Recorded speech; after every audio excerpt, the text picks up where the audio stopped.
So let's get going. What you can see on the screen in front of you now are what I like to call the three pillars of the environment and indoor air quality. On the far left, we have the importance of fresh air in indoor settings.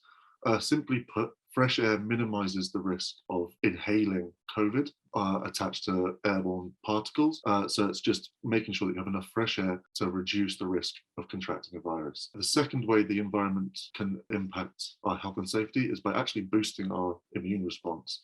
There are certain environmental factors which enable our body to fight off a virus the best way it can. And similarly, or conversely, I should say, there's the ways that environment can minimize viral survivability. So reduce the time that it can actually hang about and survive in the air and then be breathed in by one of us. Before we move on to looking at the benchmarks and the data itself, I just wanted to quickly touch on another reason why indoor air quality is important. And it's to do with our actual ability to function, our productivity and cognitive ability. And what we've found over and over again in different studies is that poor air quality negatively impacts our ability to think and our ability to make decisions. Chess players were 25% more likely to make an unforced error in a match when the air quality was really poor. And when you start to think about your workforce and your employees sitting in the same office, and you spend all this money on hiring the best talent, and you have them there to do a job, and you spend all this money on your workplace, giving them the right tools, the right spaces, making sure that they have everything they need to do their job to the best of their abilities, it seems almost silly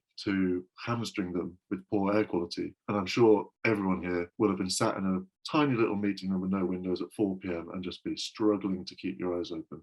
And the likelihood is you might be tired, but it'll just be the CO2 buildup causing you to be drowsiness, gives you headaches, that kind of thing. So as well as keeping us safe from COVID, indoor air quality can actually help us do our jobs better and be more productive in the office, which is obviously a great expense to most organizations.